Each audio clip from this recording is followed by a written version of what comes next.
இந்த வீடியோவில் நம்ம பார்க்க போகிறது ஒரு மெடிட்ரேனியன் டிஷ், ஃபலாஃபல் சாண்ட்விச். இது fibre and protein rich food. இது ஒரு டிஃப்ரெண்ட்டான லோ கார்ப் வெஜிடேரியன் ரெசிபி. ஒரு பவுலில் 1 கப் கொண்டக்கடலை, 1/2 டீஸ்பூன் பேக்கிங் சோடா, ஃபலாஃபல் நல்லா சாஃப்டாக வர்றதுக்காக இதை சேர்க்குறோம். இதை நல்லா 24 ஹவர்ஸ் தண்ணியில் ஊற வச்சுருக்க போகிறோம். ஓவர் நைட் இல்லை, 24 ஹவர்ஸ். பாருங்கள், ஒரு நாள் ஃபுல்லாக சன்னா நல்லா ஊறியிருக்கு. இப்போ இந்த சன்னாவோட சேர்த்து 1/2 கப் பார்ஸ்லே, 1/2 கப் கொத்தமல்லி. பார்ஸ்லே இல்லைன்னா கொத்தமல்லி இன்னும் கொஞ்சம் அதிகமாக சேர்த்துக்கோங்க. ஒரு 1/2 ஆனியன், ஒரு 4 பல் பூண்டு, 1/2 டீஸ்பூன் சீரகப்பொடி, 1/2 டீஸ்பூன் பெப்பர் பொடி, சோம்பு 1/4 டீஸ்பூன், உப்பு தேவையான அளவு, 1 டீஸ்பூன் தனியா பவுடர். இதை நல்லா கோர்ஸாக அரைச்சி எடுத்துக்க போகிறோம். சன்னாவை நல்லா அரைச்சி எடுத்துட்டோம். பாருங்கள், இதை இந்த மாதிரி கன்சிஸ்டன்சியில் இருக்கணும். ரொம்ப பேஸ்ட்டாக இருக்க தேவையில்லை. இதோட வறுத்த எள்ளு 1/2 டேபிள் ஸ்பூன் சேர்க்குறேன், 1/4 டீஸ்பூன் பேக்கிங் சோடா. இதை நல்லா மிக்ஸ் பண்ணிவிட்டு சின்ன சின்ன பால்ஸாக எண்ணெயில் போட்டு ஃப்ரை பண்ணி எடுக்க போகிறோம். இதை நீங்கள் உருட்டும் போது ரொம்ப அழுத்தாமல் லேசாக உருட்டுங்க. கடாயில் எண்ணெய் நல்லா காஞ்சதும் நம்ம உருட்டி வச்சுருக்கிற ஃபலாஃபலை மீடியம் ஃப்ளேமில் பொரித்து எடுத்துடலாம்.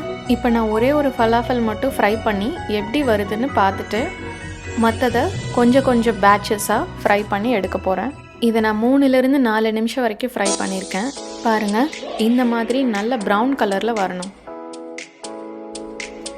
இந்த சைஸில் எனக்கு 1 கப் சன்னாக்கு கிட்டத்தட்ட 20 ஃபலாஃபல் வந்திருக்கு. இதோ டேஸ்டியான ஹெல்த்தியான ஃபலாஃபல் ரெடி. இதோட கலர் ரொம்ப நல்லா வந்திருக்கு. இந்த ஃபலாஃபலை இப்படியே சாப்பிடாம இதை ஒரு ஃப்ரெஷ்ஷான ஹோம்மேட் பீட்டா பிரெட் வச்சு சர்வ் பண்ண போகிறோம். இதை 2 இந்த மாதிரி கட் பண்ணிவிட்டு இது உள்ள ஃபலாஃபல் சாலட் வச்சு சர்வ் பண்ண போகிறோம்.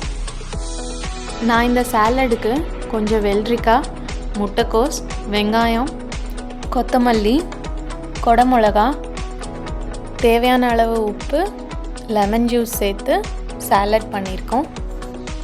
இந்த ஃபலாஃபல் சாண்ட்விச்க்கு நம்ம தஹினி சாஸ் யூஸ் பண்ண போகிறோம். இந்த சாஸ் எப்படி பண்ணலான்னு இன்னொரு வீடியோவில் பார்க்கலாம். சாண்ட்விச்க்கு தேவையானது எல்லாத்தையும் ரெடி பண்ணியாச்சு. இந்த பீட்டா பிரெட்டில் சாலட் கொஞ்சம் வச்சு ஃபலாஃபலை கொஞ்சம் சின்ன சின்னதாக கட் பண்ணி போட்டு அது மேலே சாலட் மறுபடியும் வச்சு இதில் தஹினி சாஸ் ஊற்றி சர்வ் பண்ணலாம். இதை இன்னொரு விதமாக பண்ண போகிறோம். சாலட் கொஞ்சமாக சேர்த்து தஹினி போட்டு ஃபலாஃபலை கொஞ்சம் உதுத்து விட்டு சாலட் சேர்த்து இது மேலே தஹினி போட்டு சர்வ் பண்ணலாம். கடைசியாக ஒரு ஹோல் பீட்டா பிரெட்டோட மேல் பாதியை மட்டும் கட் பண்ணிவிட்டு இதே மாதிரியே சர்வ் பண்ண போகிறேன்.